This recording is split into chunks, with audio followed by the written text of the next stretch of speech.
안녕하세요. 캔들피그와 기마백의 나불대화 시간입니다. 금리 인상기에 들어서 대출자들의 원리금 부담이 커지고 있고, 그런 상황에서 은행들은 돈잔치를 벌이고 있다면서 여론의 문매를 맞고 있는데요. 정부도 조금이라도 여력 있는 은행들이 위기 극복을 위해서 적극적으로 협조를 요구하고 있는 분위기입니다. 그런데 진짜 은행들 상황이 그렇게 좋기만 할까요? 한번 들어보도록 하겠습니다. 반갑습니다, 기마백님. 네, 안녕하세요. 아무래도 집안 돌아가는 사정은 가계부를 쓰는 사람이 제일 잘 알죠. 마찬가지로 실물경제 가계부를 들고 있는 것과 비슷한 시중은행들이 일반 대중들에 비하면 지금 돌아가고 있는 경제 상황에 대해서 더 깊숙이 잘 알고 있을 겁니다. 산업 현장 곳곳에서 들어오는 더 많은 정보를 가지고 더 생생히 잘 파악하고 있기 때문이죠.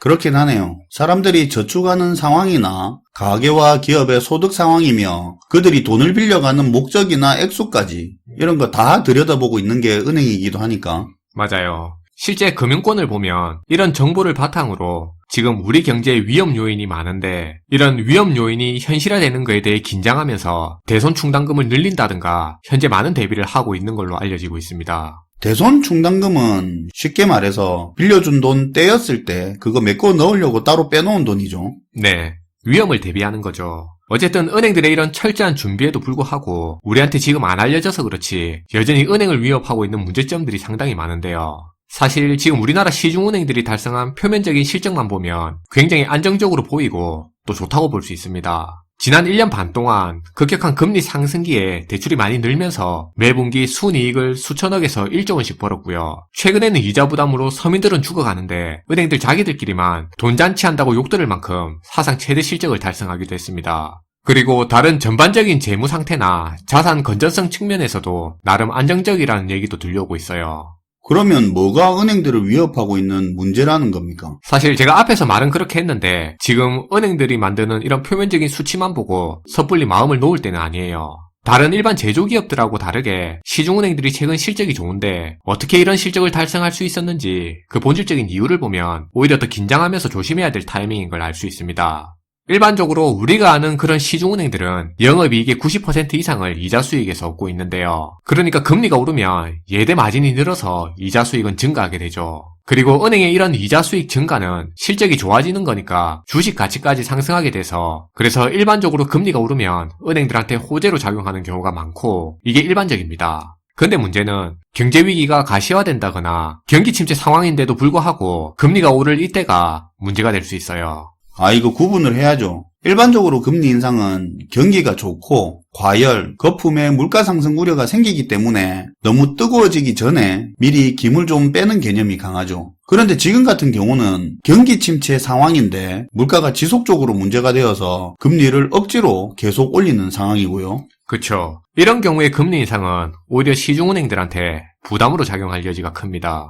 왜 그런가요? 예를 들어 만약에 경제위기가 가시화되는데 일반적으로 금리가 오르면 시중에 있던 많은 돈들은 예적금의 형태로 은행으로 들어가게 되는데요. 반대로 지금도 드러나고 있는 현상이지만 부동산과 같은 실물자산 가격은 금리 인상 때문에 원리금 상환 부담이 커지면서 하락하게 됩니다. 이게 부동산 담보가치 하락으로 이어지게 되는 거예요.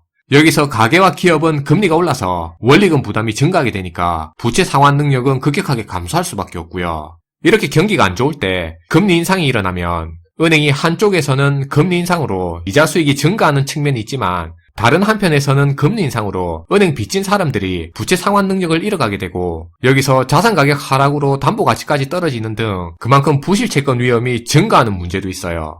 당장은 좋은 거 맞기는 한데 앞으로를 생각하면 그게 무조건 좋을 거라는 보장이 없는 거네요. 그쵸. 돈 빌린 사람들이 지속적으로 원리금 상환을 잘 할 거라는 그런 대전제 조건이 취약해지는 거니까요.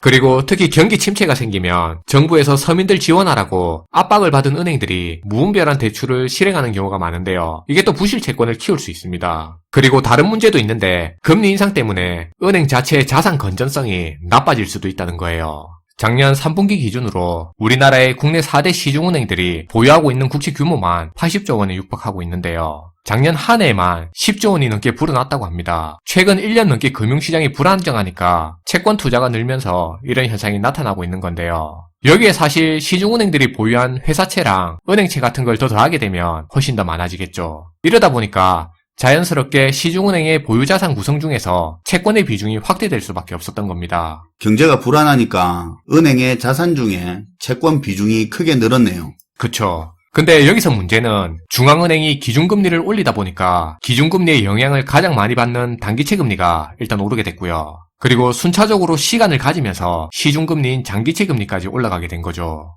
중앙은행이 기준금리 올려서 채권금리도 계속 오르고 있는 흐름은 여러분도 잘 아실 거예요. 그럼 뭐가 문제냐? 자주 하는 이야기지만 채권 가격과 채권 금리는 반비례 관계에 있잖아요. 그리고 지금은 채권 금리가 많이 오르고 있는데 그럼 채권 가격은 어떻게 됐을까요? 채권 가격은 떨어지죠. 근데 그럼 은행이 채권 보유 비중 늘었다고 했잖아요. 그쵸. 그게 문제라는 겁니다. 채권 가격이 엄청나게 떨어지게 된 거예요. 그만큼 은행들이 보유한 자산인 이 국채 가치가 떨어지게 됐다는 말인데요. 그럼 이제 이게 의미하는 게 뭐냐면 시중은행의 자산 건전성이 그만큼 나빠지게 됐다는 거예요. 그런 문제가 있을 수 있겠네요. 근데 듣다 보니까 드는 생각이 지금 금리를 계속 올리고 있는 중인데 그렇다면 채권 금리도 오르는 거고 채권 가격은 반비례니까 채권 가격 떨어지는 거 불보듯이 뻔한데 근데 은행은 그걸 몰라서 채권 비중을 계속 늘려온 겁니까? 아닐 거 아닙니까?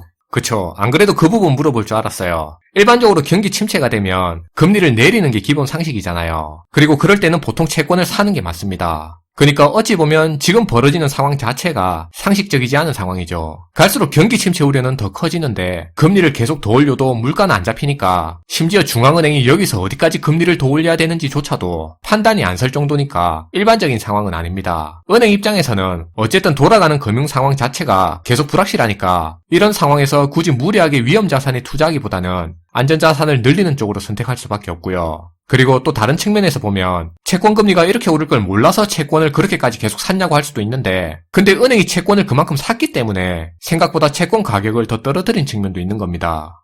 그리고 자산 건전성과 관련해서 이게 어찌 보면 더 중요한 부분인데요. 어제 나온 기사 내용을 보면 은행들 연체율이 지난해 하반기부터 지속적으로 증가하고 있다는 소식도 들려오고 있어요. 그건 안 그래도 이금융권 말고 얼마 전부터 문제없다던 시중은행들의 연체율이 의미 있게 움직이기 시작했다는 그런 기사 내용을 지난번에 소개시켜드렸죠. 네. 경기 한파로 기업 대출 연체율이 상승하고 있다고 하고요. 그리고 가계 신용 대출 같은 경우도 이미 연체율이 6년 만에 최고치인 상태까지 올라왔다고 합니다. 게다가 여기서 은행 건전성을 악화시키는 더 큰 문제가 있는데요. 당장 다음 달부터 2금융권에서 고금리로 대출받은 자영업자하고 소상공인들을 1금융권의 은행 대출로 갈아탈 수 있게 돕는 프로그램을 확대 시행할 예정이고요. 여기다 은행들한테 중소기업들 이자 깎아주고 대출 회수 자제하게끔 이런 지원책들도 자율적으로 논의한다고 합니다. 그게 자율이 맞습니까?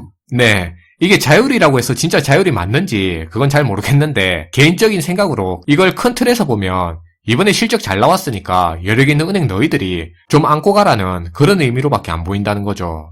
그리고 언론 보도에서는 지금 우리나라 시중은행들이 되게 안정적이라고 하는데 이게 사실 많이 왜곡된 측면이 있어요. 뭐 때문에요?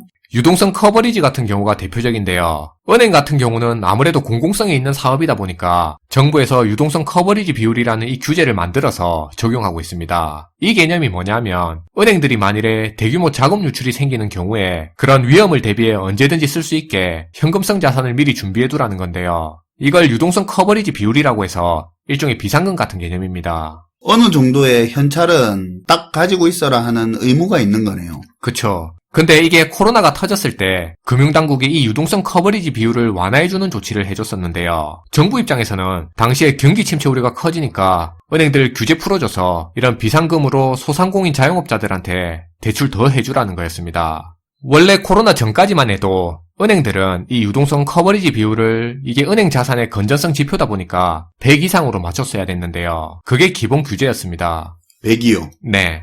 근데 지금 보면 그동안 은행들이 실적이 좋아지면서 이 유동성 커버리지 비율도 대폭 개선됐다고는 하는데 화면의 자료에서도 알 수 있는 것처럼 아직 평균적으로 100이 안 됩니다. 그러니까 지금도 불안정한 상태라는 거죠. 원래라면 최소한 100 이상이었는데 코로나 때 그거보다 밑에였다가 지금 점점 올라가는 거 가지고 괜찮다 이 말이죠. 네, 그걸 가지고 지금 대폭 개선됐다고 말하고 있습니다. 예를 들어 지금 상태에서 원래 규제대로라고 하면 시중은행들은 금융당국으로부터 개선 공고부터 일단 받고 어떻게 개선할 건지에 대한 그 시행 방안까지 다 제출해야 되는 상황입니다. 그러니까 사실상 지금 은행들 유동성이 그렇게 안정된 상태는 아니라는 말이죠. 은행들이 그동안 코로나 여파에도 불구하고 대출 상품도 많이 팔았고 역대급 호실적을 기록할 만큼 수익성이 좋은 것도 맞고 겉보기에 은행 건전성이 나아진 것처럼 보이는 것도 맞는데 근데 사실 이게 알고 보면 우리가 아는 내용과는 달리 왜곡된 측면도 많고요. 그리고 사실하고 다르게 은행들이 부실한 부분도 현재 많이 안고 있습니다.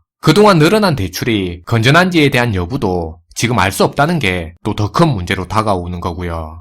네, 오늘도 잘 들었습니다, 김하백님. 네, 감사합니다. 최근 은행이 무슨 적폐처럼 취급하는 분위기를 일부러 만들어 가는 것도 좀 아닌 것 같기는 한데 거기에 더해 다른 쪽에 있는 부실을 은행 너희가 여력이 있으니 일부를 좀 안아라 하는 것도 불필요한 위험을 자초하는 그런 행위가 되지 않을까 하는 우려가 되네요. 시청해주셔서 감사하고요. 지금까지 나불대화 시간이었습니다.